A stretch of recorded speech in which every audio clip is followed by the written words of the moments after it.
senantiasa sehat walafiat agar bisa selalu memberi kami semua ilmu yang bermanfaat baik di dunia dan di akhirat. Selamat datang para peserta kajian rutin LKKI, Kalam ITS, dan JMAA. Sepertinya dari JMAA nih belum hadir ya. Tapi kita tunggu bersama-sama. Ya, pada kesempatan kali ini seperti biasa kita akan mengkaji bersama kitab Al-Arba'in An-Nawawiyah, kitab 42 hadis yang berpedoman untuk menuntut hidup kita. Baik, tanpa berlama-lama lagi, mari kita haturkan beliau Al-Mukarram Al-Ustaz Abu Zur'ah nafa'anallahu bihi wa bi'ulumihi ini amin. Kepada beliau kami silahkan. Nah, jazakallahu khairan Mas Alkia. Suara saya di sana terdengar jelas atau kecil? Iya, terdengar Ustaz. Ampun. Dengar ya. Bismillahirrahmanirrahim. Alhamdulillahirabbil alamin. Wassalatu wassalamu ala Rasulillahi wa ala alihi wa sahbihi ajma'in. Wala haula wala quwwata illa billahil aliyyil azim. Allahumma inna nas'aluka ilman nafi'an wa rizqan thayyiban wa amalan mutaqabbala. Rabbi shrah li sadri wa yassir li amri wa ahlul 'uqdatam min lisani yafqahu qawli. Amma ba'd. Teman-teman sekalian rahimani rahimakumullah. Pada kesempatan siang ini kita akan melanjutkan materi hadis Arba'in An-Nawawi. Kita sampai pada hadis yang ke-6 tentang asyubuhat, yaitu perkara-perkara yang samar. Syubhat artinya samar atau ketidakjelasan atau perkara yang tidak diketahui statusnya. Itu makna dari syubhat, termasuk pula bermakna kerancauan dalam memahami sesuatu. Nah, hadisnya adalah hadis yang ke-6, dikeluarkan oleh Bukhari Muslim. An Abi Abdillah An-Nu'man bin Bashir radhiyallahu anhu maqal sami'tu Rasulullah sallallahu alaihi wasallam yaqul innal halala bayyinun wa innal harama bayyinun wa bainahuma umurun mushtabihatun la ya'lamuhunna katsirun minan nas faman ittaqa syubuhat faqad istabara li dinihi wa irdihi wa man waqa'a fi syubuhat waqa'a fil haram karra'i yar'a haulal hima yushiku an yaqa'a fi ala wa inna likulli malikin hima ala wa inna himallahi maharimuhu ala wa inna fil jasadi mudghah idza salahat aw saluhat salahal aw saluha al jasadu kullu wa idza fasadal jasadu kullu ala wa hiyal qalbu. Rawahul Bukhari wa Muslim. Minta tolong ada yang menerjemahkannya. Silakan.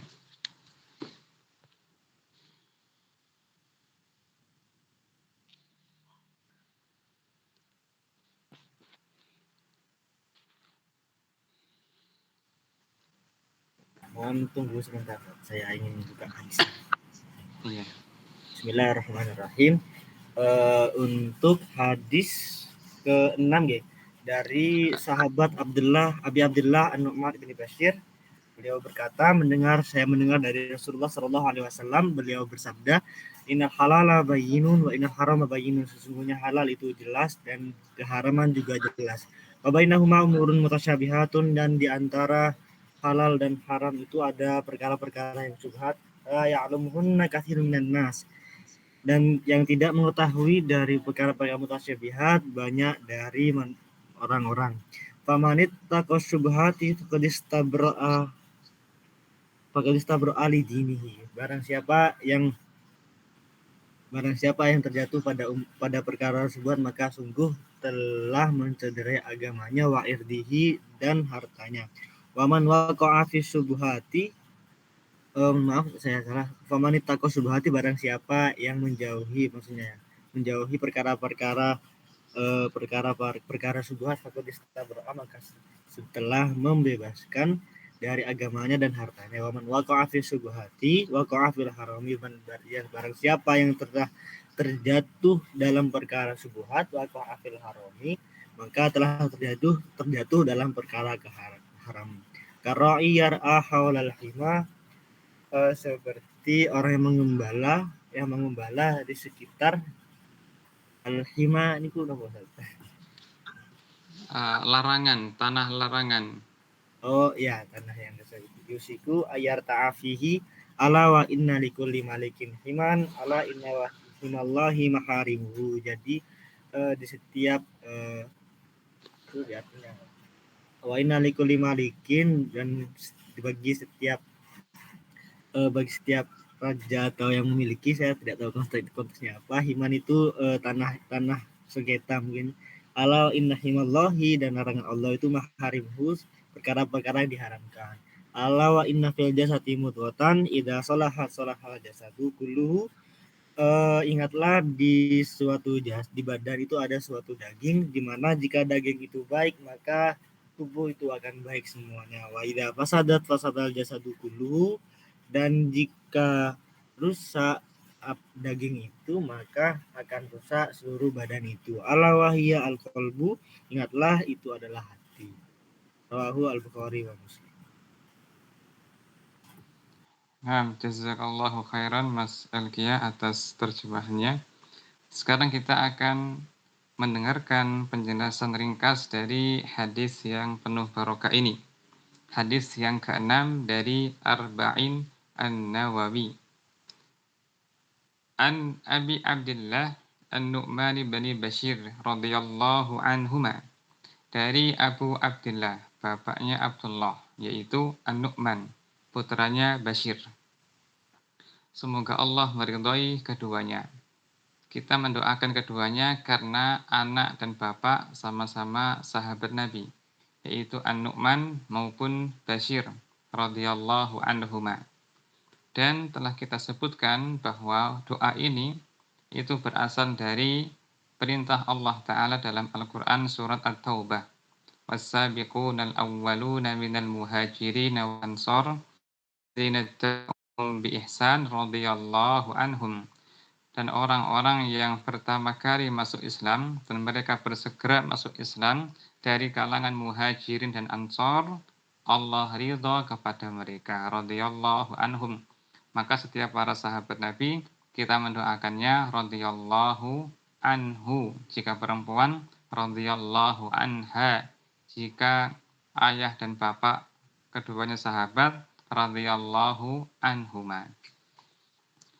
Berkata An-Nu'man, aku mendengar Rasulullah Shallallahu Alaihi Wasallam bersabda. Ini artinya An-Nu'man saat itu hadir di majlis, tidak mendengar dari sahabat yang lainnya, tapi langsung hadir di majlis mendengar Nabi Shallallahu Alaihi Wasallam. Dan setiap orang yang mengatakan aku mendengar Nabi bersabda, maka dia adalah sahabat Nabi. Karena itu pertanda dia pernah bergaul dengan Nabi Shallallahu Alaihi Wasallam. Dan setiap orang yang pernah bergaul dengan Nabi Shallallahu Alaihi Wasallam, beriman kepadanya, mati di atas Islam, maka dia adalah sahabat Nabi, meskipun bergaulnya hanya sesaat. Aku mendengar Nabi Shallallahu Alaihi Wasallam bersabda. Ini hadisnya, hadis tentang asyubuhat, perkara-perkara yang samar-samar, ketidakjelasan. Innal halala bayyinun wa innal harama bayyinun wa bainahuma umurun mushtabihat. Halal, perkara halal itu jelas. Perkara haram itu jelas. Dan di antara halal dan haram ada perkara-perkara yang samar-samar, yang banyak orang tidak mengetahuinya. Dalam hadis ini, Nabi Shallallahu Alaihi Wasallam membagi hukum kepada 3. Pertama halal, kedua haram, ketiga syubhat. Halal adalah perkara yang telah dimaklumi bersama, diketahui bersama secara umum. Contoh, makan itu halal, boleh ya. Minum itu boleh, halal. Berpakaian apapun itu juga halal. Buah-buahan halal. Ya, nasi halal. Ini semua perkara yang jelas dalam agama. Yang kedua, perkara yang jelas-jelas haram. Semua orang mengetahuinya. Contoh, ya. Contoh khamr. Semua orang itu ngerti dia adalah haram. Zina, semua orang itu ngerti dia haram. Mencuri, semua orang tahu itu haram. Ya. Kemudian meninggalkan sholat itu haram, meninggalkan puasa itu haram, durhaka kepada orang tua itu haram, menipu itu haram, dan banyak sekali dari perkara-perkara yang jelas dalam agama dan umumnya orang-orang mengetahuinya. Dua perkara ini tidak perlu tidak diperdetail dalam hadis ini karena semua orang sudah memakluminya. Tapi yang jadi masalah adalah perkara yang ketiga, ya, yaitu syubhat, samar-samar. Artinya perkara ini belum diketahui statusnya, apakah dia halal ataukah haram dari sisi orangnya ya, bukan dari sisi hukumnya, bukan dari sisi syariat. Semua perkara syariat telah Allah jelaskan dan telah jelas statusnya. Ini boleh, ini tidak. Tapi bagi sebagian orang perkara itu tidak diketahuinya. Atau dia samar-samar, dia ragu ini boleh ataukah tidak. Di sini Nabi mengatakan wa bainahuma umurun mustabihat. Di antara keduanya, antara halal dengan haram, ada perkara-perkara yang samar-samar. Syubhat artinya samar-samar. La ya'lamuhunna katsirum minan nas. Yang banyak orang tidak mengetahuinya. Perhatikan ya, terjemahan ini adalah yang banyak orang, bukan kebanyakan orang. Ya. Bedakan antara katsirun minan nas dengan aktsarun nas. Banyak orang dengan kebanyakan orang. Apa bedanya? Kalau banyak orang tidak mengetahui syubhat. Artinya banyak orang yang tahu syubhat. Jika ungkapannya kebanyakan orang tidak tahu syubhat, maka artinya yang tahu syubhat hanya sedikit. Tapi hadis ini mengatakan banyak orang yang tidak tahu perkara syubhat. Artinya yang tahu perkara itu syubhat juga banyak jumlahnya. Nah, kemudian apa sebabnya sebuah perkara itu menjadi syubhat, samar-samar hukumnya? Sebabnya karena dua, dari tinjauan sesuatu itu ada dua. Pertama adalah al-ishtibah fid dalil. Ya kan? Yakni orang itu belum mengetahui dalilnya. Atau dia belum mengetahui status dalilnya. Apakah sahih, apakah hasan, ataukah lemah. Demikian. Ya, misalkan ya. Saya bertanya, kapan terjadinya perang Badar? Kapan terjadinya perang Badar? Sebagian orang mengetahuinya, sebagian orang tidak mengetahuinya. Orang yang mengetahuinya dia mengatakan tanggal 2 Hijriah, maka perkara itu bagi dirinya tidak tersamar. Ada pula orang yang ketiga, dia ragu tahun 2 Hijriah ataukah 4 Hijriah. Maka dikatakan perkara ini syubhat baginya, tersamar hukumnya bagi dirinya. Tersamar hukumnya bagi dirinya. Ya kan? Atau contoh yang berikutnya. Apa hukum memakan singa? Ya, sebelum kita makan singa sudah memakan kita lebih dahulu. Apa hukum makan singa? Nah, jawabannya sebagian orang tidak mengetahuinya karena dia belum tahu dalilnya. maka perkara ini tersamar bagi dirinya. Orang yang kedua mengatakan hukumnya haram. Kenapa? Dia punya dalil. Dalilnya adalah ini, yaitu Nabi Shallallahu Alaihi Wasallam melarang setiap memakan binatang yang bertaring, berkuku dan bertaring. Yakni kuku dan taring yang digunakan untuk memangsa orang atau orang memangsa buruannya, maka dikatakan dia haram. Maka perkara ini bagi orang tersebut tidak tersamar, tidak lagi syubhat. Nah, ini sebab yang pertama adalah karena ketidaktahuan dalil. Atau dia tahu dalil tapi tidak tahu ini dalilnya sahih ataukah dhaif. Ya. Contohnya adalah seperti ini, misalkan ya. Ya, misalkan ada seseorang yang dia itu misalkan apa ya?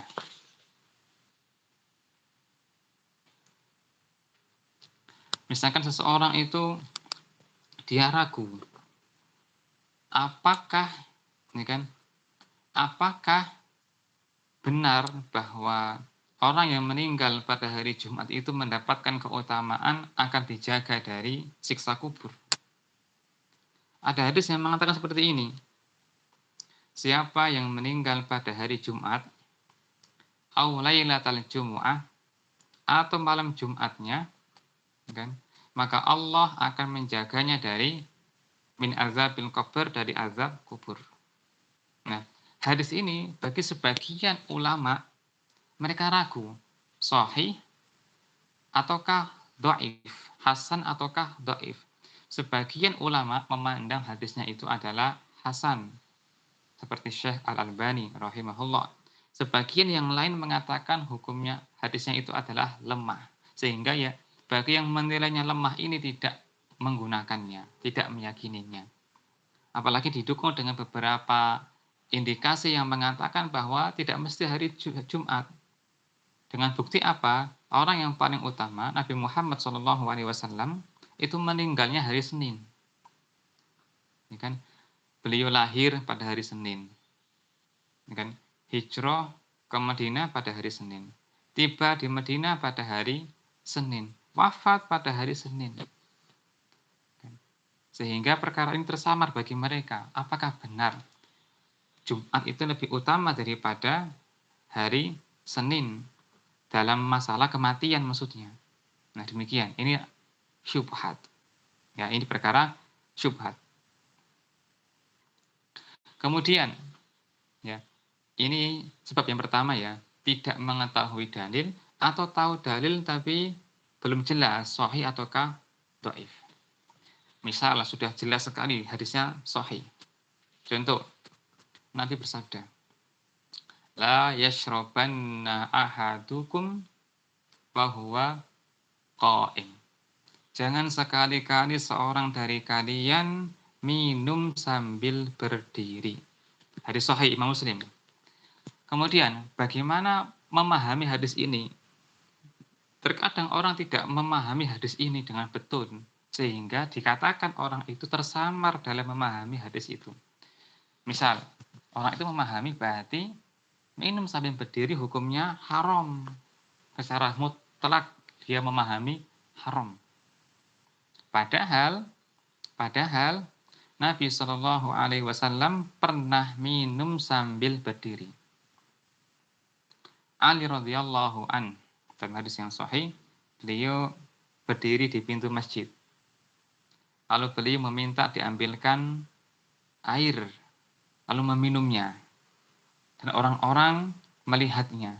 Beliau sengaja melakukan itu dan berkata, sungguh Rasulullah Shallallahu Alaihi Wasallam pernah melakukan ini di tempat ini.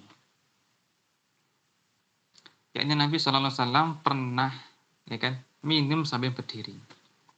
Maka para ulama menggabungkan hadis ini, mereka mengatakan larangan hadis yang pertama turun dari haram menjadi makruh, dibenci. Tapi jika hajat menjadi mubah, boleh-boleh saja. Ya, misal dia haus, ya kan, sementara tidak ada tempat duduk, ya. Kalau dia jongkok, dia merasa berat, mungkin dia sudah tua atau gimana, maka dalam kondisi ini mubah-mubah saja, boleh-boleh saja dia minum sambil berdiri. Nah, bagi orang yang kedua ini, ya hadis ini tidak lagi tersamar. Tapi bagi orang yang pertama tadi masih tersamar. Ini perkara syubhat. Ya, bahwa sebabnya adalah karena yang pertama tidak mengetahui dalil atau tahu dalil tapi tidak mengerti ini apakah sahih ataukah tidak. Sebab yang kedua, dia mengerti dalil, sahihnya dalil, tapi dalam menerapkan dalil itu dia masih ragu-ragu. Maka dikatakan orang itu terkena syubhat dalam bab itu. Nah, kembali kepada hadis tadi. Halal itu jelas, haram itu jelas. Di antara keduanya ada perkara yang tersamar, yang banyak orang tidak mengetahuinya. Kemudian Nabi Shallallahu Alaihi Wasallam memberikan solusi bagaimana menyikapi perkara samar-samar jika kita belum jelas hukumnya. Siapa famanit takasyubuhat faqadistabara ali dinihi wa irdi. Siapa yang menjauhkan dirinya dari perkara syubhat, maka dia telah menyelamatkan agamanya dan kehormatannya. Ternyata Nabi Shallallahu Alaihi Wasallam memberikan solusi jika Anda mendapati sebuah permasalahan yang Anda belum tahu statusnya, maka Anda tinggalkan, itu lebih baik. Karena hal itu menghasilkan keselamatan pada dua perkara. Dia menyelamatkan agamanya, kedua menyelamatkan kehormatannya. Menyelamatkan agama maknanya istabara ali dinihi, maknanya adalah hubungan dia dengan Allah, dia jaga. Yang kedua, dia membebaskan dirinya dari kehormatannya, artinya dia menjaga dirinya dari antara dia dengan manusia. Karena bagaimanapun juga, kalau orang mengerjakan perkara yang tersamar, terutama kepada kebanyakan orang, maka hal itu akan menjadi omongan orang-orang. Contoh, ya kan? Contoh, pakai pakai kaos sepak bola. Boleh tidak? Boleh-boleh saja, ya kan? Boleh-boleh saja. Tetapi perkara ini menjadi tersamar bagi masyarakat jika yang memakainya itu adalah kiai misalkan ya. Kiai pakai ya kaos sepak bola. Ya. Bagi sebagian orang ini menganggapnya ini perkara yang tidak diperbolehkan, padahal boleh. Padahal boleh. Nah, kalau dia melakukannya maka dia telah menjatuhkan kehormatannya. Tapi jika dia meninggalkannya, istabro'a li'irdi, dia menjaga kehormatannya antara dirinya dengan manusia. Jadi Ustaz. Ya.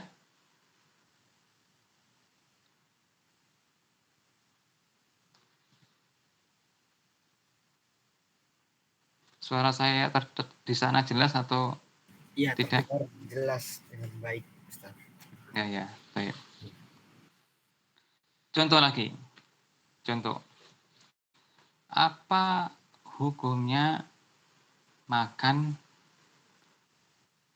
apa hukumnya makan apa ya?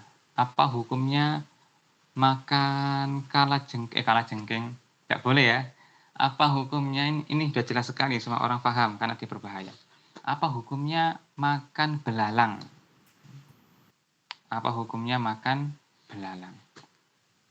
Nah, bagaimana cara menyikapinya? Bagaimana hukum memakan bangkai belalang? Kalau disembelih kan tidak mungkin dia disembelih kan. Bangkai belalang. Belalang mati atau dia bunuh tanpa syar'i, tanpa disembelih maksudnya, dimakan. Bolehkah seperti itu? Nah, jika dia tahu dalil dan dia mengetahui halal, Nabi mengatakan bahwa dua bangkai yang dihalalkan untuk kalian adalah al-hautu wal jarad. Ya kan, ikan, bangkai ikan dan belalang. Maka ia memakannya dengan ilmu itu. Tapi bagi orang yang belum tahu dia status hukumnya karena belum tahu dalilnya, mana yang lebih utama? Dia tetap makan atau dia tinggalkan? Ataukah dia tinggalkan? Sementara dia paham bahwa ada dasar kaidah Allah mengharamkan bangkai, kan gitu ya dalam Al-Qur'an ya. Hurrimat alaikumul maita. Dia ngerti ayat ini. Allah mengharamkan bangkai. Lalu kasusnya, dia ketemu bangkai belalang. Boleh nggak dia makan? Kalau dia belum tahu dalilnya, maka yang lebih utama dia tinggalkan. Ini kan, yang lebih utama dia tinggalkan. Siapa yang meninggalkan perkara yang samar-samar, maka dia telah menjaga agamanya dan kehormatannya. Dalam Sahih Bukhari, Anas bin Malik radhiyallahu anhu bercerita, Nabi Shallallahu alaihi wasallam menemukan sebutir kurma di jalan. Lalu beliau mengambilnya, ketika hendak memakannya beliau tidak jadi. Beliau Shallallahu alaihi wasallam juga pernah di bawah kasurnya atau ranjangnya ketemu satu butir kurma. Beliau hendak memakannya tapi tidak jadi. Ditanya, kenapa? Karena aku khawatir ini dari kurma, ya, dari kurma sedekah atau zakat. Karena Nabi Shallallahu alaihi wasallam kan sering dititipi oleh orang zakatnya. Maka beliau khawatir di sini. Nah, di sini ada perkara syubhat.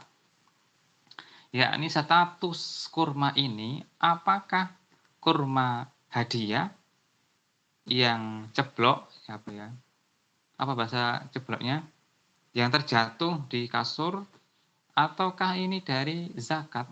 Nabi dan keluarganya diharamkan makan zakat dan sedekah, dan diperbolehkan makan hadiah. Nah, akan tersamar hukumnya, belum jelas, maka Nabi meninggalkannya. Ini menunjukkan bahwa meninggalkan perkara yang syubhat itu ya akan menjadikan dia membebaskan atau menyelamatkan agamanya dan kehormatannya. Menyelamatkan dirinya, antara dirinya dengan Allah dan antara dirinya dengan manusia. Berikutnya Nabi mengatakan, wa man waqa'a fi syubhat. Dan siapa yang terjatuh dalam perkara syubhat, artinya dia melakukannya, waqa'a fil haram, maka dia akan melakukan perkara yang haram. Perhatikan ya di sini ya terjemahannya. Waqa'a fil haram, dia akan melakukan yang haram. Terjemahan yang tidak benar, dia melakukan yang haram. Artinya belum terjadi. Siapa yang melakukan perkara samar-samar, dia akan melakukan perkara yang haram. Artinya syubhat ini bukan perkara haram. Jika orang melakukan perkara syubhat, dia tidak dihukumi orang yang mengerjakan perkara haram, tapi makruh, dibenci, karena belum jelas statusnya bagi dirinya, atau dia punya dugaan kuat, itu boleh. Tetapi jika dia membiasakan diri perkara syubhat dia kerjakan, nanti akan menjadikan ia terbiasa dan menggampangkan untuk melakukan perkara yang haram. Itu maksudnya. Ya. Siapa yang melakukan perkara syubhat, maka dia akan terjatuh kepada perkara yang haram. Ini kaidah ya, kaidah. Orang yang membiasakan sesuatu, maka orang yang sering melakukan sesuatu, maka ia suatu saat akan melakukan yang lebih berat daripada perkara itu. Nabi Shallallahu alaihi wasallam memberikan contoh di sini. Karra'i yar'a haulal hima. Karra'i yar'a haulal hima. Ya. Contohnya adalah ro'i. Contohnya adalah ar-ro'i, pengembala. Maksudnya adalah pengembala kambing, pengembala onta, pengembala sapi. Bagaikan seorang pengembala yang ia menernakkan ternaknya gembalanya di sekitar hima tanah larangan. Zaman dahulu, ya, para raja-raja itu memiliki tanah larangan, yang mana tanah itu atau rumput di situ hanya diperuntukkan untuk kendaraannya saja, ontanya saja, kudanya saja, kambingnya saja. Nah, kalau ada pengembala kambing ini menernakkan ternaknya di sekitaran itu, tanah larangan itu, suatu saat dia pasti akan masuk ke tanah larangan. Pasti seperti itu, apalagi ketika pengembalanya ini lalai dari mengatur ternaknya, kambingnya, sapinya, ontanya. Maka dia akan merumput ke tanah yang dilarang untuk dijangkau ke sana. Karra'i yar'a haulal hima yushiku an yaqa'a fi. Sebagaimana seekor pengembala yang menernakkan gembalaannya di sekitar tanah larangan yang ia suatu saat nanti akan memasukinya. Ini gambaran dari Nabi Shallallahu Alaihi Wasallam demikian. Ala, ketahuilah, wa inna likulli malikin hima. Artinya, ya, sesungguhnya setiap raja memiliki tanah larangan. Ala wa inna himallahi maharimuhu. Ketahuilah, sesungguhnya tanah larangan Allah adalah perkara-perkara yang Allah haramkan. Nah, artinya bahwa di sini ada penjelasan, ya, tanah larangan yang Nabi Shallallahu Alaihi Wasallam kasih contoh itu ibaratnya adalah semua yang Allah larang. Dan di samping tanah larangan ini itu perkara syubhat. Kalau dekat-dekat ke sini nanti akan masuk gitu maksudnya. Kemudian sedikit faedah. Di sini Nabi mengatakan setiap raja memiliki tanah larangan. Ya, ini padang, rumput gitu kan. Apakah boleh seseorang itu mengkhususkan dirinya untuk menguasai sebuah ladang rumput? Jawabannya dirinci ya, dirinci. Pertama, secara asal bahwa kaum muslimin itu berserikat dalam 3 hal. Dalam rumput, air, dan api. Dalam Sunan Abu Dawud, Nabi Shallallahu Alaihi Wasallam bersabda, al-muslimuna syuraka fil kal'i wal ma'i wal nari. Orang Islam itu saling berserikat, artinya saling kerjasama, saling membantu, saling memberi dalam 3 hal. Rumput, air, dan api. Maka kalau dia punya rumput, ya kan, luas, janganlah dia melarang tetangganya untuk merumput di situ, ternaknya, jangan dia larang, nggak boleh. Karena berserikat di situ, ya kan? Berserikat.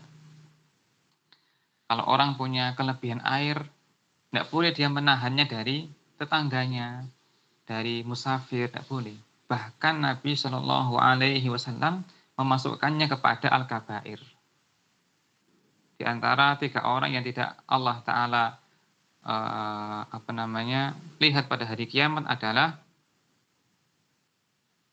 maka lahu fadluma famana'ahu min iblis sabil. Orang yang memiliki kelebihan air tapi menahannya dari musafir, maka tidak diperbolehkan, ya. Air meskipun dia barang yang sering dijumpai, harganya juga murah, tapi orang Islam itu berserikat padanya, maka jangan menghalangi orang dari minum dari air kita, terutama air sumur yang kita sendiri tidak memancarkan airnya, kita hanya menggalinya, maka jangan larang orang lain untuk meminumnya. Ini 3 perkara yang berserikat, ya, rumput, air, api. Maka hadis ini, kan, Nabi tidak sedang memberikan pengakuan kepada raja, bukan, tapi sekedar info bahwa zaman dahulu biasanya para raja itu punya tanah larangan, bukan sebagai bukan sebagai persetujuan atas perbuatan mereka. Seperti Nabi ketika bersabda, sungguh benar-benar kalian akan mengikuti tradisi Yahudi dan Nasrani. Di sini Nabi tidak sedang memberikan persetujuan, tidak, tapi sedang menjelaskan kabar yang terjadi. Seperti itu ya. Kemudian berikutnya Nabi Shallallahu Alaihi Wasallam melanjutkan, ala wa inna fil jasadi mudghah. Ketahuilah bahwa di dalam jasad itu ada segumpal daging. Mudghah, segumpal daging.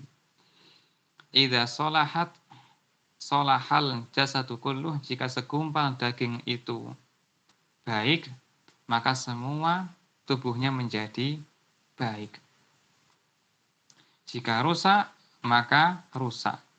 Segumpal daging itu adalah al-qalbu, hati. Nah, sekarang di sini Nabi Shallallahu Alaihi Wasallam menjelaskan tentang perkara paling inti dari tubuh yang jika dijaga dengan baik, maka dia tentu akan bisa untuk menghindarkan dirinya dari perkara syubhat tadi.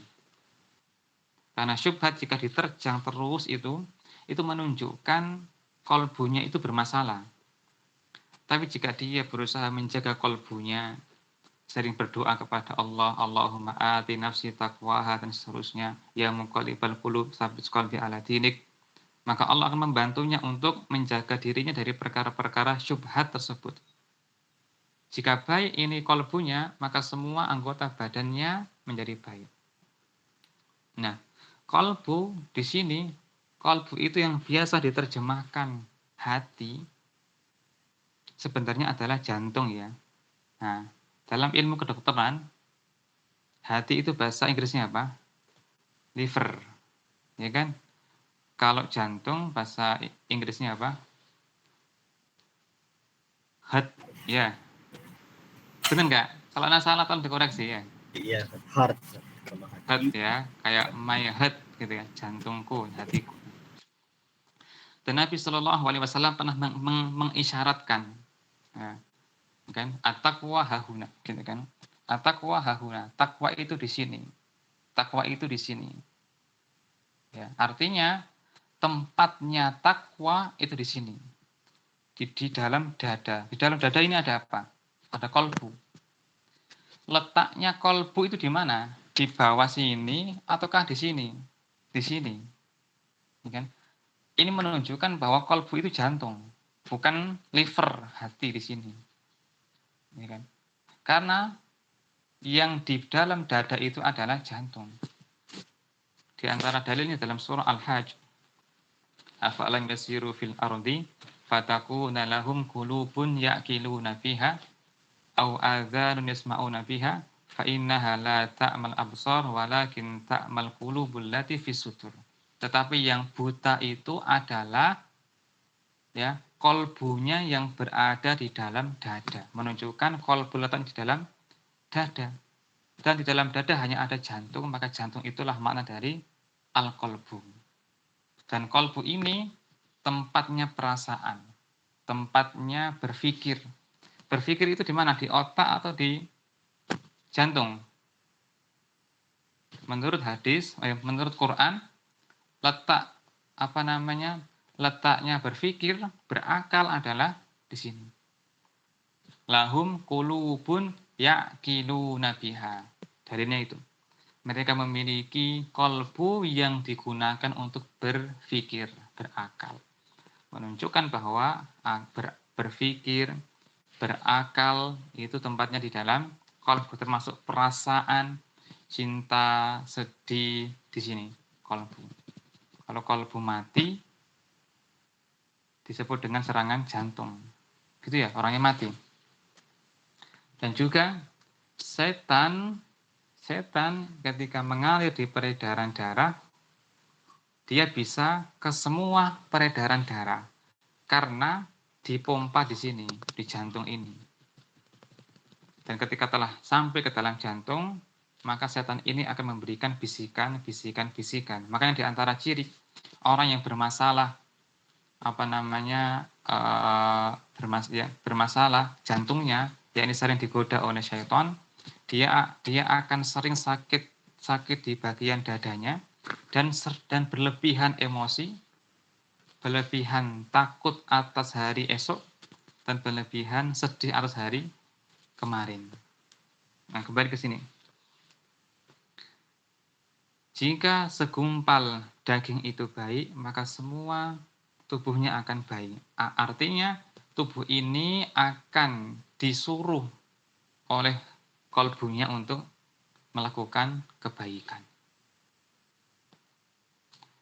Jika segumpal daging ini jelek, maka seluruh badannya akan jelek. Maknanya badan ini akan diperintahkan berbuat kejelekan oleh siapa? Oleh kolbunya.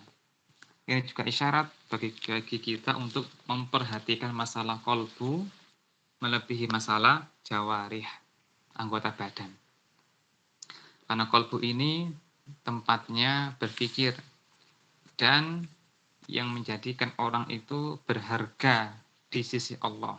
Bukan sekedar banyak amal, bukan sekedar bagus fisiknya, tapi harus bagus kolbunya. Bagaimana caranya untuk memperbaiki kolbu? Cara yang paling pokok adalah iksarud doa, memperbanyak doa. Karena kolbu itu di tangan Allah. Allah membolak-balikkan kapan dia mau. Ke kanan, ke kiri, terserah Allah Ta'ala.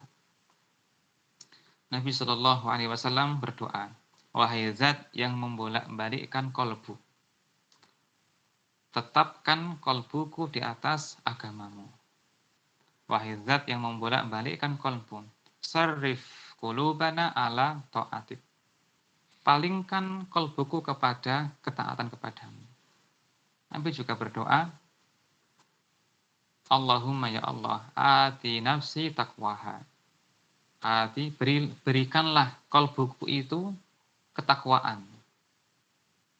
Wa zakkiha anta khairu man zakkaha, dan sucikanlah ia, engkau sebaik-baik yang mensucikan, yakni mensucikan dari kesyirikan, kebid'ahan, kebencian kepada orang Islam, dan kenifak dan kefasikan, maksiat. Anta waliyuha wa maulaha, engkau adalah pelindung. Setelah sering berdoa, kemudian ditambah dengan apa? Tolabul ilmi, sering mendengar Quran, hadis, beserta penjelasannya, baik di majelis ilmu, dengan membaca buku, dengan YouTube, dan seterusnya. Ini semua dalam rangka untuk memperbaiki kolbu kita. Kalau kolbu kita itu baik, ya kan, maka akan baik hubungannya dengan Allah.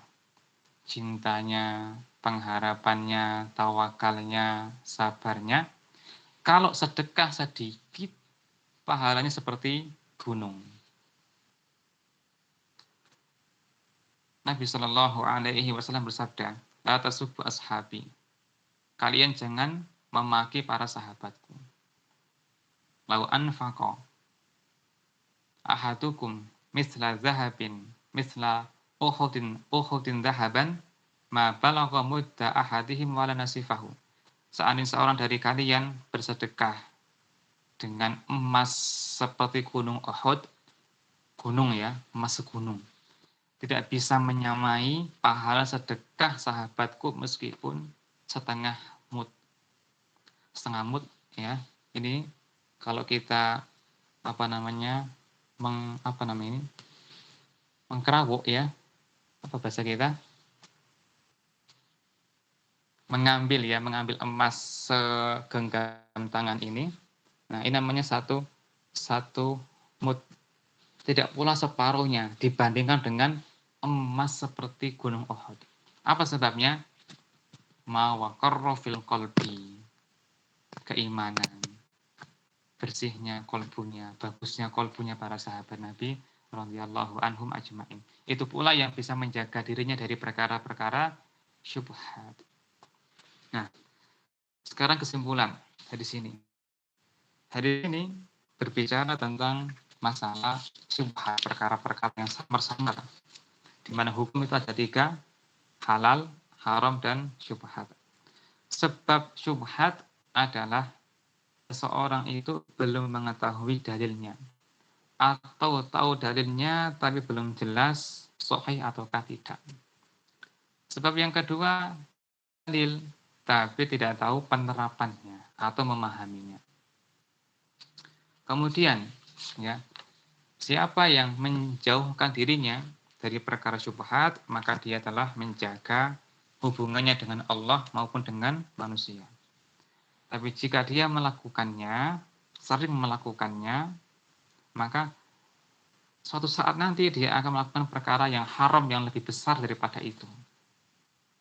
Nah, kemudian perumpamaannya seperti ya, kambing-kambing, onta-onta yang diternakkan di sekitar tanah larangan. Nanti akan masuk ke tanah larangan, pasti. Kemudian, ya kan? Kemudian yang menjadikan seseorang itu bisa menjaga dari perkara syubhat ataukah tidak dari kolbunya. Jika segumpal daging ini baik, maka badannya akan baik. Jika jelek, maka juga jelek perbuatannya. Allahu ta'ala a'lam, demikian yang bisa Anda sampaikan. Jika ada pertanyaan, dipersilahkan. Baik, jazakumullah khairan. Sampaikan terima kasih banyak kepada beliau Al-Mukarram Ustaz Abu Zur'ah atas penyampaian materinya yang sangat detail dan rinci sekali. Semoga memberikan wawasan terbaru dan insight yang menarik bagi kita semua. Kemudian untuk selanjutnya adalah pembukaan sesi tanya jawab bagi teman-teman para hadirin wal hadirat di Google Meet ini. Jikalau ada pertanyaan bisa langsung menggunakan fitur unmute. Kalau bisa on cam juga atau langsung menuliskan pertanyaan di kolom chat. Kepada teman-teman dipersilahkan. Permisi Ustadz dan next mau bertanya. Oke. Ya. Izin Ustadz mau bertanya, kalau misalkan kita berpergian ke luar negeri, Ustadz, ingin memakan makanan, tapi yang mayoritas penduduk sana itu ya orang non-muslim gitu, Ustadz. Nah itu kan ya daging yang kita makan atau makanan yang kita makan itu kan masih kurang jelas halal haramnya. Misalkan kita makan daging kambing atau daging sapi, tapi tidak jelas itu sudah dilakukan dengan secara Islam atau bukan. Itu sebaiknya bagaimana Ustaz? Apakah ya kita tidak makan seutuhnya karena mungkin tidak ada makanan lagi gitu Ustaz. Selain itu bagaimana Ustaz? Terima kasih. Terima kasih moderator. Jamil, Allah barik fik. Allah Subhanahu wa taala berfirman dalam surah Al-Maidah.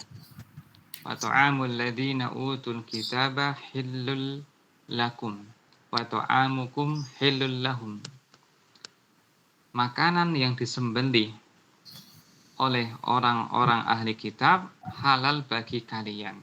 Begitu pula makanan kalian halal bagi mereka. Yakni sapi, kambing, ayam yang disembelih oleh orang-orang ahli kitab, Yahudi maupun Nasoro, maka halal bagi kita. Dan kita tidak perlu tanya, sampean menyembelihnya membaca basmalah ataukah tidak perlu.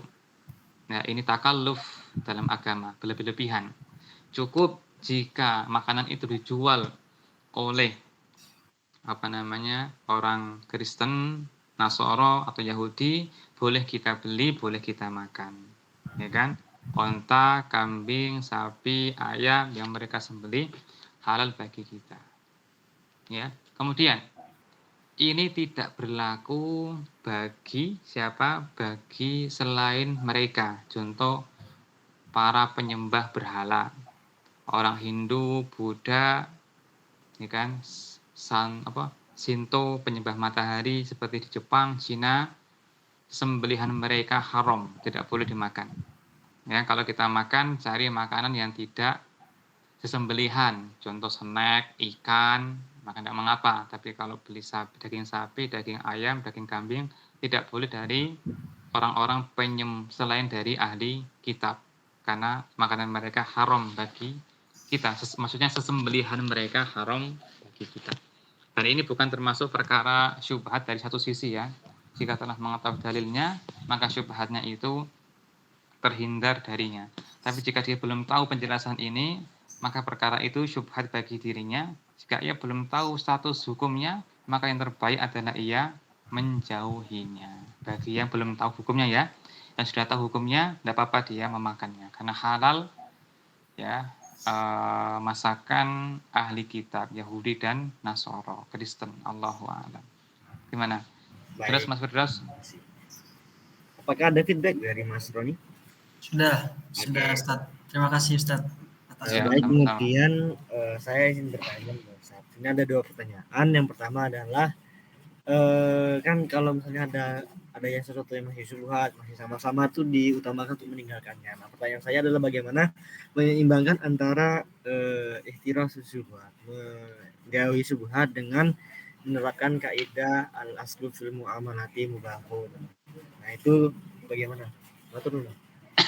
Nah, bagaimana dengan menyikapi beberapa kaidah ya, misalkan al-aslu fil muamalah itu mubah ya, asal dari muamalah itu boleh ya, artinya jual menjual apapun itu asalnya boleh, atau makan apapun itu asalnya itu boleh. Nah, ketika seperti ini perkaranya ya kan, seperti ini perkaranya, maka dia ketika mengamalkan kaidah umum, dia tidak dikatakan tersamar, menjadi jelas permasalahannya. Ya. Tetapi jika ia bertabrakan dengan kaidah yang khusus, maka menjadi tersamar. Contoh gini ya, tadi ya ada kaidah seperti tadi ya, asal dari semua makanan itu halal. Tapi dia juga punya kaidah bahwa Allah mengharamkan bangkai. Jadi dia punya 2 kaidah tadi. Lalu dia melihat ada ada tadi belalang telah menjadi bangkai. Boleh enggak ya? Kemudian dia ingat Allah mengharamkan bangkai. Dan dia belum tahu bahwa Nabi membolehkan bangkai belalang. Maka orang semacam ini lebih utama mana? Meninggalkannya. Karena dia masih tersamar-samar bagi dirinya. Terus dia melihat jerapah.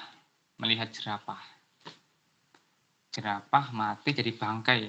Jelas dia tidak mau makan karena bangkai kan. Ini masih hidup ini, dia sembelih. Nah, ketika ia sembelih, halal ya, sembelih. Nah, ini kira-kira boleh saya makan ataukah tidak? Dia kemudian memakai kaidah umum bahwa asal dari makanan itu adalah halal, maka ia memakannya. Nah, dia ketika pakai kaidah ini dikatakan dia tidak tersamar, maka dia melaksanakannya, tidak mengapa. Orang yang kedua, dia tidak memakannya. Kenapa? Karena khawatir termasuk dari binatang yang Nabi melarangnya. Sementara dia belum tahu hadisnya. Maka semacam ini juga tidak mengapa jika dia tidak memakannya. Masing-masing ini diperbolehkan karena masing-masing dia memiliki kaidah umum yang ia miliki. Ya, demikian. Jadi sebuah hukum itu terkadang bisa tersamar bagi seorang, terkadang tidak bagi orang yang lainnya. Ya.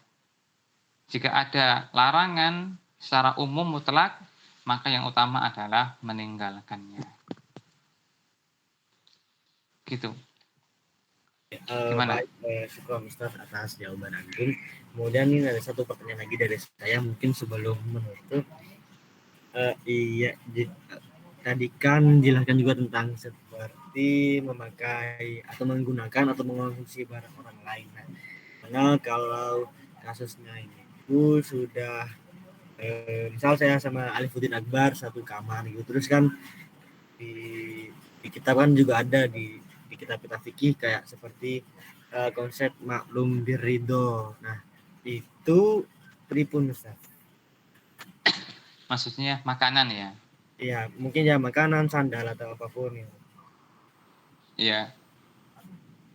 Bagaimana dengan seperti itu mensikapinya satu kamar misalkan ya? Maka dilihat jika kebiasaan makanan yang ditaruh di depan kamar itu untuk bersama, maka dimakan tidak apa-apa. Itu bukan termasuk syubhat. Ya. Tetapi jika kebiasaan mereka makanan yang ditaruh di atas lemari itu bukan untuk umum, maka ini syubhat, jangan diambil. Sampai dia bertanya dulu, apakah boleh untuk kami, baru dia makan. Gitu ya. Dikembalikan kepada kebiasaan. Al-'adatu muhakkamah. Hukum kebiasaan itu bisa menjadi adat atau kebiasaan itu bisa menjadi hukum yang ditetapkan. Kalau orang-orang sekamar menganggap bahwa pinjam sandal tanpa izin itu boleh, toilet, yang lainnya, maka dia pakai tanpa izin. Ya, meskipun tidak tertulis di tembok ya, tapi kalau telah seperti itu kebiasaannya maka tidak mengapa. Dan itu bukan perkara yang syubhat tapi diperbolehkan. Syubhat itu apa sih ukurannya? Jika perkara itu ya kan, ada dalil yang melarangnya, tapi umum. Jika ada sebuah dalil melarangnya tapi umum, nah, maka perkara yang perparsialnya ini menjadi tersamar bagi dirinya. Contoh yang tadi ya, Nabi SAW melarang minum sambil berdiri. Ini kan larangan umum ya. Nah, bagi orang yang belum tahu hadis yang lainnya, maka ketika ia minum sambil berdiri, syubhat bagi dirinya, maka dia meninggalkannya. Tapi jika orang ini tahu dalil yang lebih khusus, Nabi pernah minum sambil berdiri, Ali juga pernah melakukannya, maka ia ketika melihat penjelasan para ulama ternyata hukumnya dari haram turun menjadi makruh dan kadang menjadi mubah, dia mengerjakannya tidak mengapa sesekali. Allahu a'lam. Baik, jazilan Ustaz atas jawaban. Kemudian waktu sudah mencapai 13.33 WIB. Apakah ada pertanyaan yang muncul dari teman-teman peserta kajian rutin ini? Kalau tidak ada, maka insya Allah akan saya bacakan konklusi atau kesimpulan dari kajian pada kesempatan kali ini. Ya, sepertinya saya tidak mendengar ada pertanyaan lagi. Maka demikian dari itu, izinkan kami, sehingga saya sebagai moderator pada kajian kali ini untuk membacakan kesimpulan dan konklusi pada kajian kesempatan kali ini. Jadi kajian sekarang ini membahas hadis ke-6 yang tentang sholat. Jadi di perkara keagamaan kita itu ada suatu perkara yang jelas-jelas halal seperti makan, ada perkara-perkara yang jelas haram seperti zina, khamr dan lain-lain.